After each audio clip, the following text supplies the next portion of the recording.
Você sabe a relação de dores crônicas com o sistema do estresse, com o sistema nervoso autônomo simpático? O objetivo desse vídeo é aprofundar e te explicar de forma simples essas relações tão importantes para a clínica e para a reabilitação.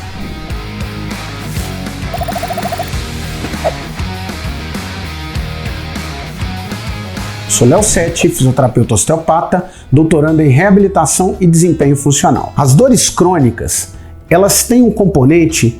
Toda dor por mais de 3 meses é classificada como dor crônica. As dores crônicas, elas têm um componente de ter uma alteração do sistema nervoso central e autonômico. O sistema nervoso autônomo, ele é responsável por gerar estresse e modular o pós-estresse. O gerar o estresse, sistema simpático. O modular o pós-estresse, o sistema parasimpático. De uma forma bem simples. As dores crônicas, a gente tem uma alteração da atividade simpática.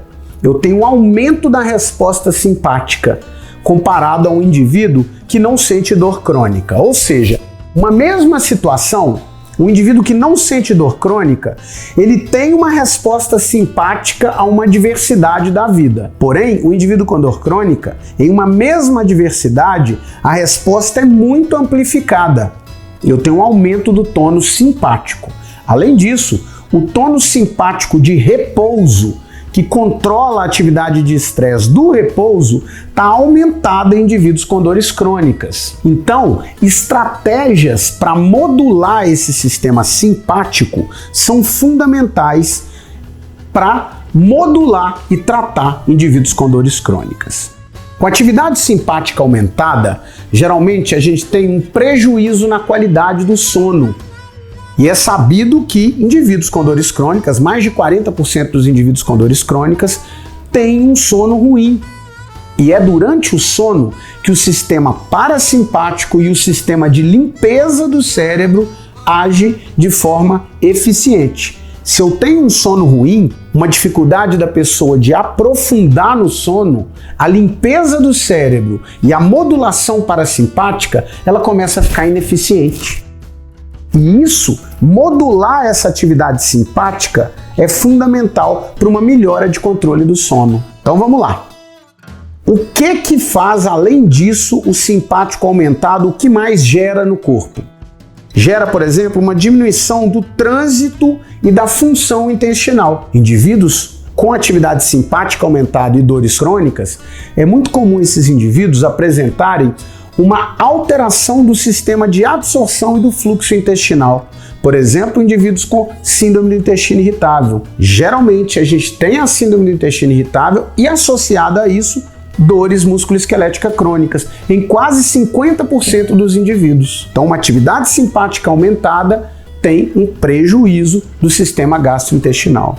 Além disso, uma atividade simpática alterada altera também o ritmo de frequência cardíaca, diminuindo o intervalo entre duas contrações ventriculares. E isso, se é estendido ao longo de muito tempo, eu tenho um gasto energético muito grande e começa também a estar relacionado com cardiopatias crônicas. Então, quando a gente entende a relação desse sistema simpático, a gente começa a entender que a gente pode, com estratégias para modular o simpático, modular dores crônicas, sono, alterações digestivas, alterações cardiocirculatórias e alterações imunológicas, uma vez que o sistema simpático e parasimpático também modelam as respostas imunes do corpo. Modelam as tão famosas agora aí, que está na onda da crista, a inflamação crônica. Geralmente, uma atividade simpática aumentada, eu tenho uma diminuição dessa modulação desse sistema imune do indivíduo. Tudo isso, gente, está atrelado. Então, a condição de estresse não modulada está atrelado a alterações crônicas que geralmente vêm em conjunto. Então, vamos entender estratégias para modular o simpático pensando em dor principalmente. Uma estratégia muito eficiente é padrões respiratórios, que o indivíduo deve ser orientado a fazê-los várias vezes por dia. Primeiro, porque ele vai ter que prestar atenção no corpo dele. É o momento da presença, onde ele vai desvincular do estresse do futuro e do passado. Fora isso, padrões respiratórios agem na modulação central do estresse. E isso aumenta, diminui, na verdade, a produção de cortisol, aumenta a variabilidade de frequência cardíaca. E isso vai ajudar também na diminuição da percepção da dor. Fora isso, atividade física regular. Por quê? No momento da atividade física, a gente tem um aumento do tônus simpático, obviamente. Mas logo após, eu tenho uma resposta parasimpática aumentada. Associado a isso, higiene alimentar e higiene do sono. Vamos falar um pouquinho de cada uma das duas agora. A higiene alimentar promove uma melhora da quantidade de gasto e diminuição da inflamação intestinal. Se junto com isso eu preparar a microbiota intestinal e outras associações do dia a dia, como por exemplo, rotina de hábitos alimentares, alimentos não industrializados, isso tudo junto vai atrelar o aumento da função, da regulagem aferente e de uma regulagem eferente do parasimpático e do sistema entérico. E isso em conjunto modula, diminui a atividade simpática também, que vai ser ali regulada por essa digestão mais tranquila, mais suave e mais eficiente. Além disso, qualidade do sono. Durante a fase profunda do sono, eu tenho um grande aumento do tônus parasimpático e, consequentemente, uma inibição do simpático. Junto a isso, o parasimpático ele tem também um poder de controlar, de modular o sistema neuroendócrino do estresse, o eixo hipotálamo, hipófise e adrenal. E aí, o sono, principalmente profundo, eu vou ter uma modulação através das redes cerebrais desse tônus simpático, diminuindo esse tônus simpático.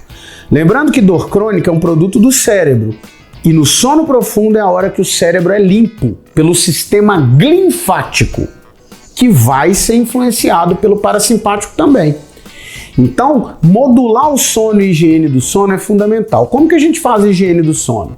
Diminuir estimulação luminosa noturna, ter um critério ali de alimentação noturna também. Então, evitar grandes refeições à noite pode ajudar também. Além disso, o controle de ambiente, de sons, estimulação auditiva, além da iluminação, estimulação auditiva, trabalhar processos de meditação e de respiração noturno, isso tudo pode ajudar muito bem na higiene do sono, dormir num ambiente ao qual o indivíduo se sente aconchegado, controle de temperatura, se for possível, Isso tudo pode criar um ambiente mais propício a um sono adequado.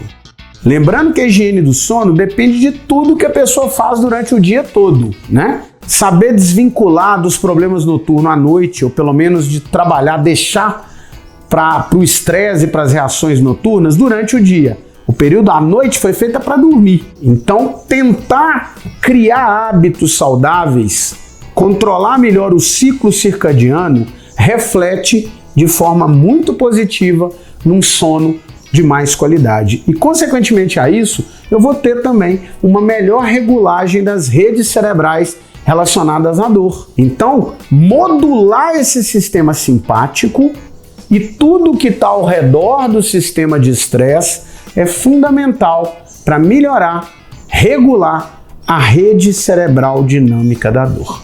E isso é muito importante que você fale para o seu paciente e explique para ele. E de talvez mostre imagens para ele. Me conte aqui nos comentários se você faz higiene do sono, se você dá dicas para os seus pacientes de higiene alimentar, de atividade física na hora da consulta.